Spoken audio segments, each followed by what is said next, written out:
بسم اللہ الرحمن الرحیم الصلاۃ والسلام علیکہ یا سیدی یا رسول اللہ وعلی آلکہ و اصحابکہ یا سیدی یا حبیب اللہ. عقود الجواہر المنیفہ.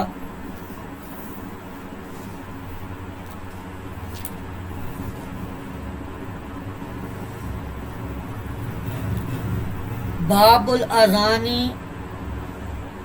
وبدأہ وان الاقامۃ مثنی مثنی کالاذان. یہ باب ہے جی اذان کے بارے میں اور اس کی ابتدا کیسے ہوئی اس کے بارے میں، اور یہ کہ اقامت یہ بھی دوہری ہے جیسا کہ اذان ہے.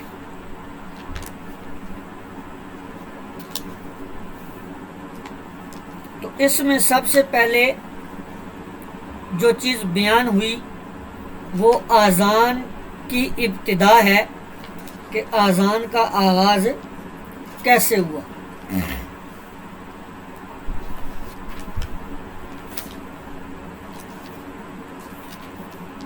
تو اذان کا لغوی معنی اعلام ہے، یعنی اطلاع دینا اور خبر دینا.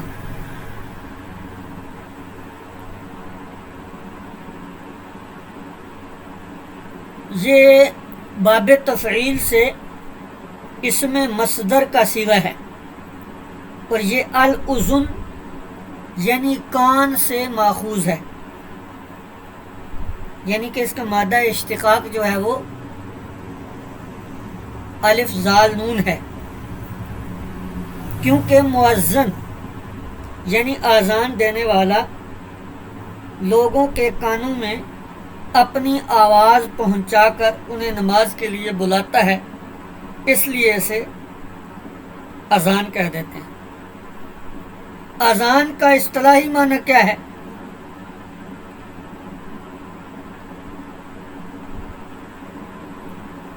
اوقات مخصوصہ میں مخصوص کلمات کے ساتھ مخصوص خبر دینا، یہ اذان ہے.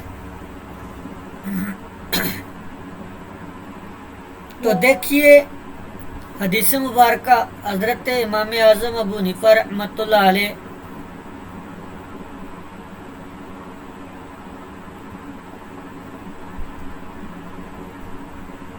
علقمہ بن مرثد سے، وہ حضرت ابن بریدہ سے، اور وہ اپنے والد سے روایت کرتے ہیں کہ ایک شخص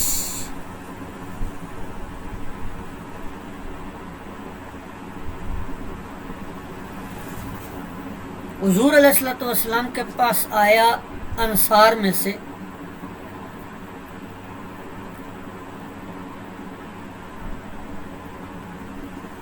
تو وہ اپنے تہبند کو گھسیٹ رہا تھا.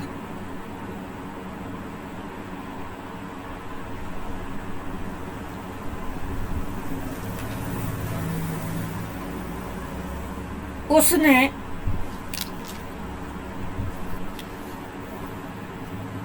حضور علیہ الصلوۃ والسلام کو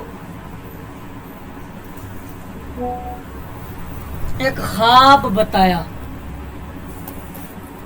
اس خواب کے اندر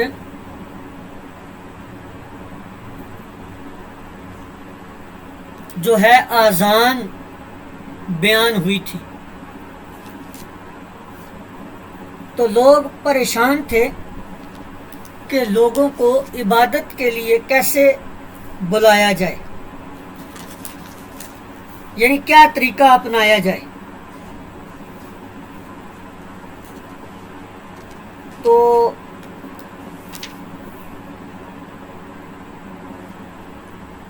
بعض نے کہا کہ ڈھول بجایا جائے، بعض نے کہا ناقوس بجایا جائے، بعض نے کہا کہ آگ جو ہے وہ روشن کی جائے۔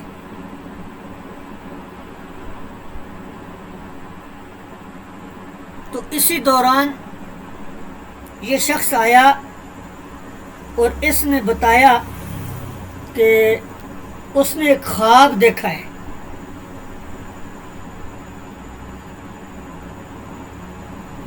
اور اس کے اندر اس نے بتایا کہ اس نے یہ الفاظ سنے ہیں کہ تم یہ کلمات کہا کرو۔ تو حضور علیہ الصلوۃ والسلام نے حضرت بلال رضی اللہ تعالی عنہ کو ارشاد فرمایا کہ ان کو یہ اذان بتا دو۔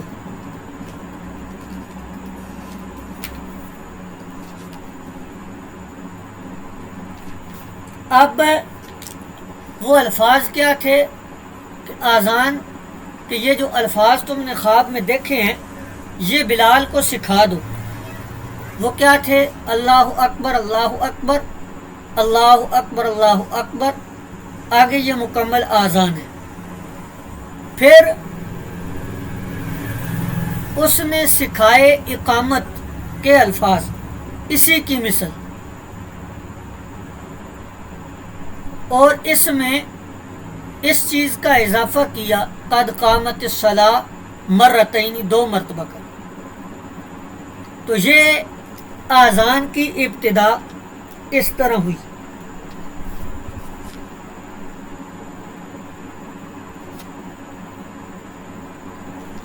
اب یہاں پر ایک اعتراض ہوتا ہے، وہ اعتراض یہ ہے کہ جناب اذان جو مسلمانوں کی عبادت کے لیے اعلام کا درجہ رکھتی ہے،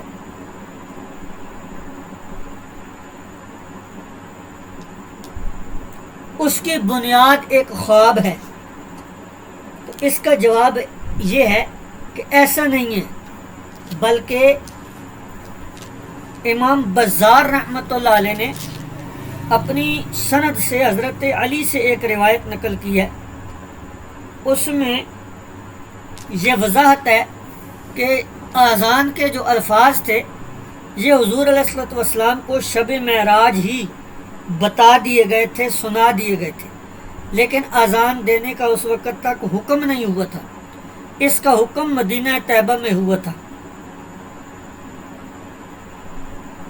تو مسئلہ یہ ہے کہ اذان ایک شرعی حکم ہے اور اسلام کا شعار ہے، تو اس کی بنیاد خواب پر نہیں ہونی چاہیے تھی۔ اس کا دوسرا جواب یہ دیا کہ اذان کی مشروعیت فقط خواب کی بنیاد پر نہیں ہے، بلکہ اس کی مشروعیت نبی علیہ الصلوۃ والسلام کی تصدیق اور آپ کے تائید فرمانے سے ہوئی ہے۔ جب حضرت عبداللہ بن زید نے خواب میں بتائے گئے الفاظ بیان کیے تو حضور علیہ الصلوۃ والسلام نے سن کر ان کلمات کی تائید بھی کی، تصدیق بھی کی، اور حکم دیا کہ ان کلمات کے ذریعے اذان دی جائے۔ اگر نبی کریم علیہ الصلوۃ والسلام ان کلمات کی تصدیق نہ فرماتے اور ان کلمات سے اذان دینے کا حکم نہ دیتے تو اس پر عمل نہ کیا جاتا۔ تو چونکہ نبی کریم علیہ الصلوۃ والسلام نے اس خواب کی تصدیق اس بنیاد پر کی تھی کہ آپ کو لیلۃ الاسراء یعنی شب معراج اذان سنائی گئی تھی۔ اب اگلا ایک سوال پیدا ہوتا ہے، اذان کا شرعی حکم کیا ہے اور مؤذن کی صفات کیا ہونی چاہیے؟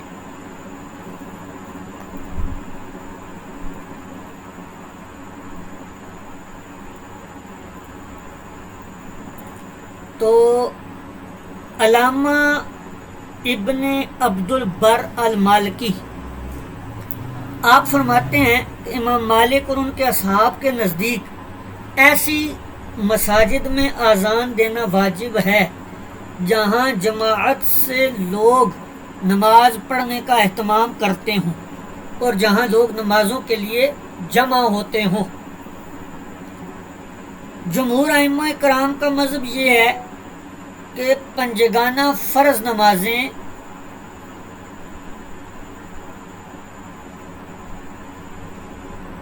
جب مسجد میں جماعت مستحبہ کے ساتھ ادا کی جائیں ان کے لیے اذان دینا سنت مؤکدہ ہے، جو کہ قریب بواجب کے حکم میں ہے۔ علامہ عینی رحمۃ اللہ علیہ فرماتے ہیں کہ امام محمد رحمۃ اللہ علیہ نے یہ فتویٰ دیا یا ارشاد فرمایا کہ اگر کسی شہر کے سب لوگ اذان دینا ترک کر دیں تو میں ان سے قتال کروں گا، اور اگر کوئی ایک شخص ترک کرے تو میں اسے ماروں گا اور قید کر دوں گا۔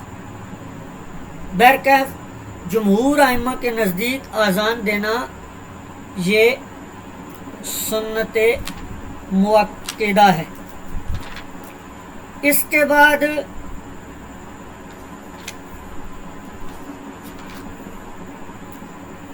دوسری چیز اس باب کے اندر جو آئی تھی وہ یہ تھی کہ کلمات اقامت جو ہیں وہ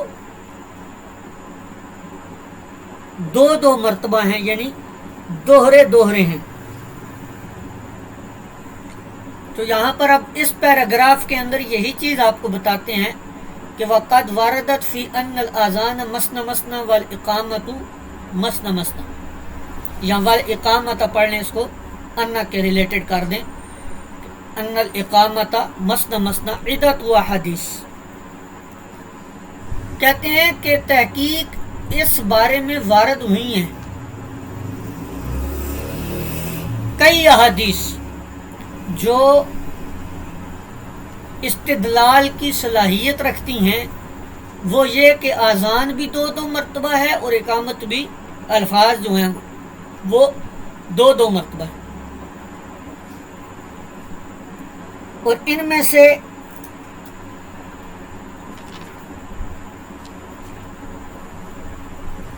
ابو داؤد نے نقل کی ہے حضرت معاذ سے، اسی طرح امام ترمذی نے عبداللہ بن زید سے نقل کی ہے کہ کان اذان رسول اللہ صلی اللہ علیہ وسلم شفعا فی الاذان والاقامت، کہ نبی کریم علیہ الصلوۃ والسلام کی اذان اور اقامت کے کلمات دو مرتبہ ہوا کرتے تھے۔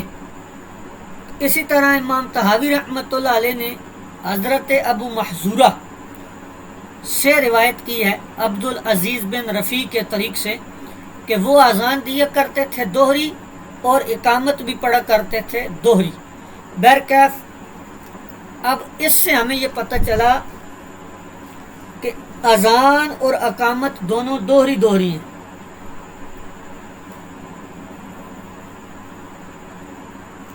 لیکن ائمہ ثلاثہ، یہ احناف کا مسلک ہے، ائمہ ثلاثہ جو ہیں وہ یہ کہتے ہیں کہ اقامت کے کلمات ایک مرتبہ پڑھے جائیں گے،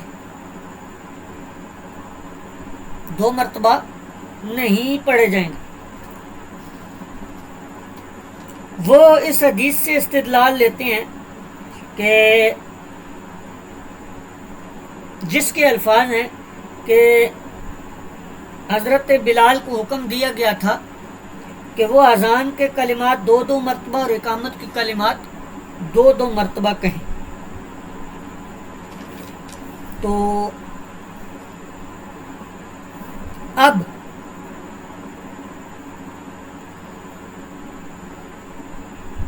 ان کا جواب کیا ہے؟ جو ائمہ اکہری اقامت کے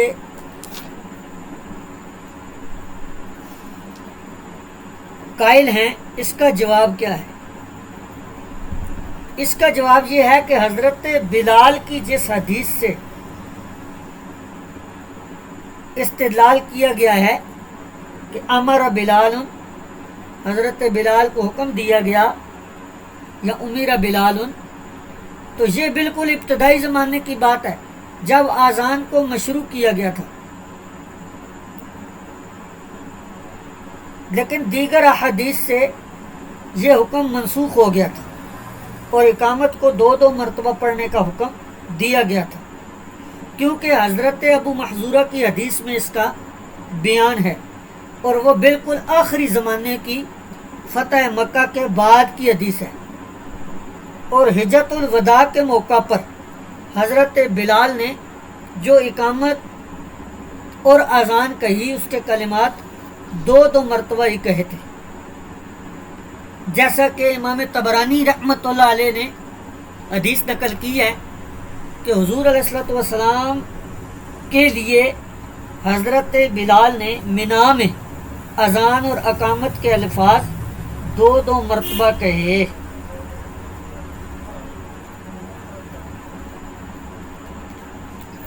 اور نسخ کی اس سے بھی بڑی دلیل یہ ہے کہ حضرت بلال جو نبی کریم علیہ الصلوۃ والسلام کے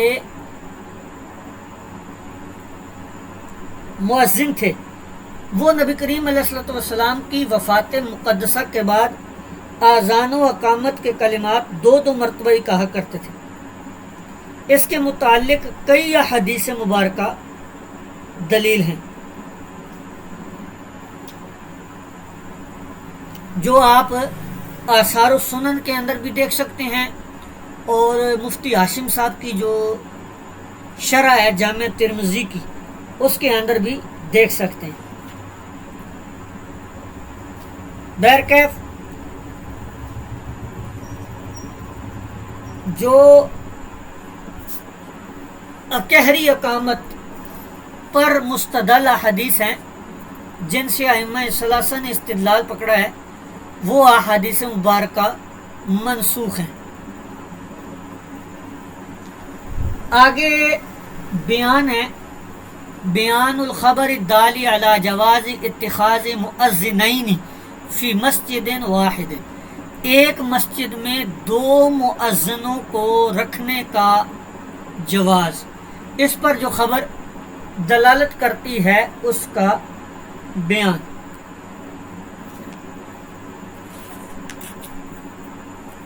تو حضرت امام ابو حنیفہ رحمۃ اللہ علیہ حدیث لاتے ہیں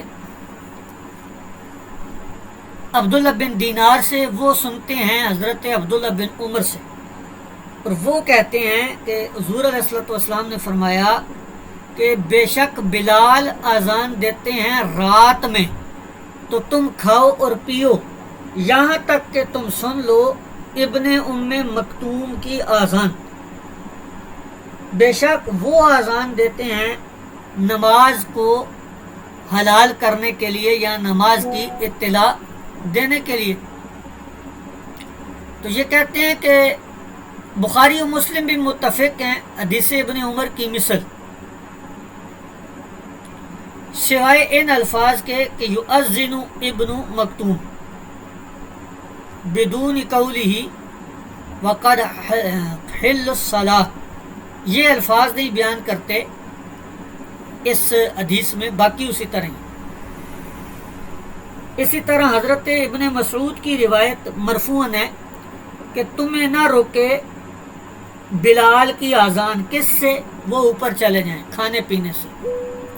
تو یہ حدیث واضح ہے، اس میں کسی تشریح کی حاجت نہیں ہے کہ ایک مسجد میں 2 مؤذن ہو سکتے ہیں، اس میں کسی قسم کی کوئی حرج نہیں ہے۔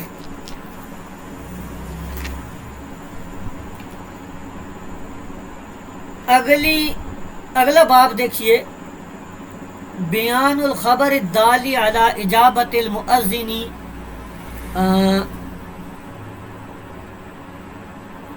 بمثل قولہ، اذان کے جواب دینے پر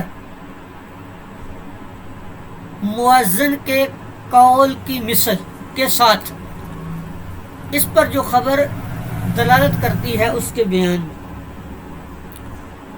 حضرت امام ابو حنیفہ رحمۃ اللہ علیہ عبداللہ بن دینار سے، وہ حضرت عبداللہ بن عمر سے روایت لاتے ہیں، وہ کہتے ہیں کہ حضور علیہ الصلوۃ والسلام نے کہا کہ جب مؤذن اذان دے تو تم اسی کی مثل کہو جو وہ کہتا ہے۔ اب اس حدیث میں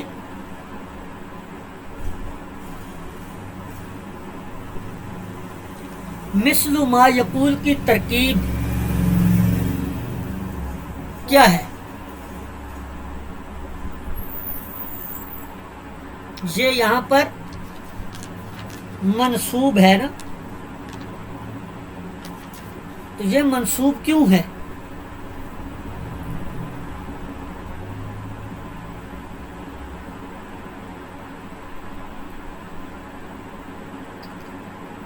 کیونکہ یہ مصدر محذوف کی صفت بن رہا ہے، اور وہ کیا ہے؟ قولو۔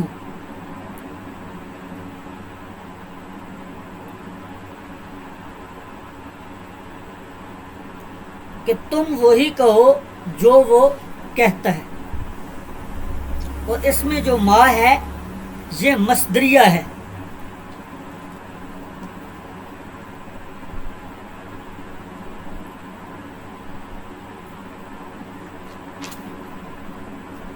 اب یہاں پر ایک سوال پیدا ہوتا ہے، اذان کے کلمات کے جواب دینے کی شرعی حیثیت کیا ہے؟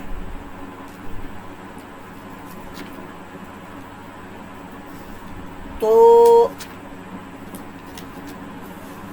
اس میں کلمات کے اذان کے جو کلمات ہیں ان کا جواب دینے میں ائمہ کرام کا اختلاف ہے۔ امام شافعی، امام مالک، امام احمد اور جمہور فقہائے کرام کا مذہب یہ ہے کہ اذان کا جواب دینا مستحب ہے۔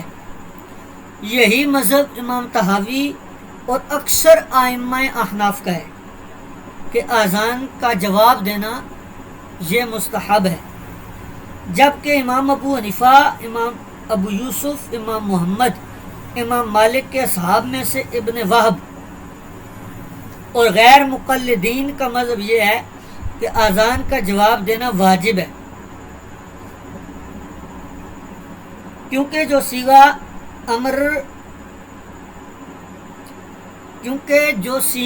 امر استحباب و ندب یا اباحت وغیرہ کے قرائن سے خالی ہو وہ وجوب کا فائدہ دیتا ہے۔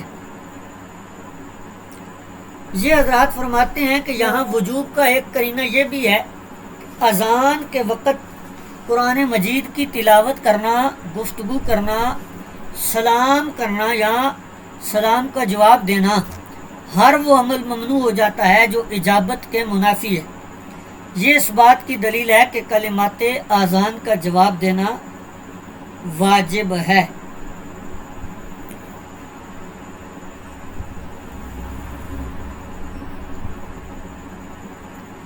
اچھا، جو استحباب کے قائل ہیں وہ کیا کہتے ہیں؟ وہ حضرت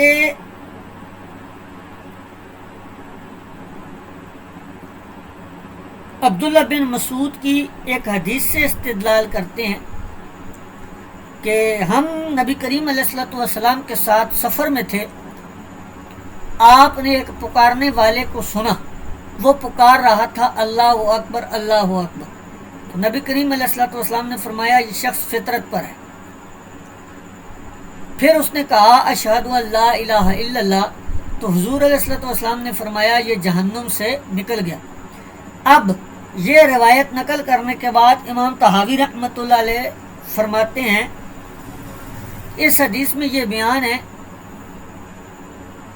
کہ نبی کریم علیہ الصلوۃ والسلام نے جب اذان دینے والے شخص کی اذان سنی، اس سے الفاظ سنے، تو آپ نے کلمات اذان دہرانے کے علاوہ دیگر کلمات کہیں۔ تو یہ ایک بات ہے، یہ ایک قرینہ ہے، یہ دلیل ہے کہ نبی کریم علیہ الصلوۃ والسلام نے فرمایا جو تم مؤذن کو کہتے ہوئے سنو اسی طرح کلمات کہو۔ یہ حکم وجوبی نہیں بلکہ استحبابی ہے۔ علامہ شامی رحمۃ اللہ علیہ نے بڑی عمدہ بات کی ہے، جس سے استحباب اور وجوب دونوں پر عمل ہو سکتا ہے۔ وہ تطبیق کیا ہے؟ وہ یہ ہے کہ اذان کے کلمات کا زبان سے جواب دینا تو مستحب ہے، لیکن عملی طور پر جواب دینا واجب ہے۔ ہاں، عملی طور پر جواب دینا اس وقت واجب ہوگا جب اس کے ترک سے جماعت کے فوت ہو جانے کا خوف ہو۔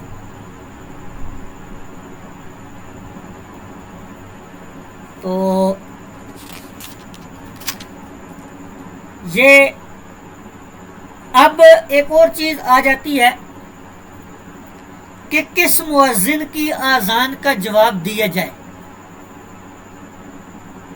اب مساجد تو کئی ہیں، مثال کے طور پہ فجر کی کہہ لیں یا ظہر کی کہہ لیں نماز اذان، تو ظہر کی اذان تقریباً 12:30 سے شروع ہوتی ہے اور 2 بجے تک اذانیں ہوتی رہتی، تو کس اذان کا جواب دیا جائے؟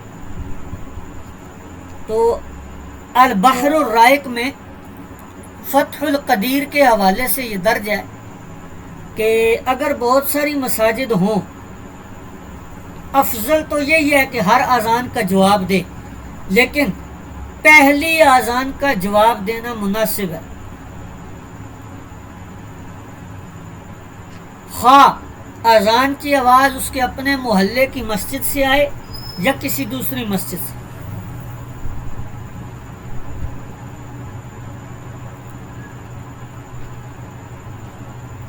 تو یہ آج کا ہمارا سبق تھا،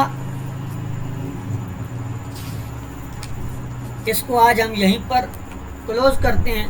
کل سے جو درس ہے وہ انشاءاللہ شروط الصلاۃ، نماز کی شرائط کے بیان میں شروع ہوگا۔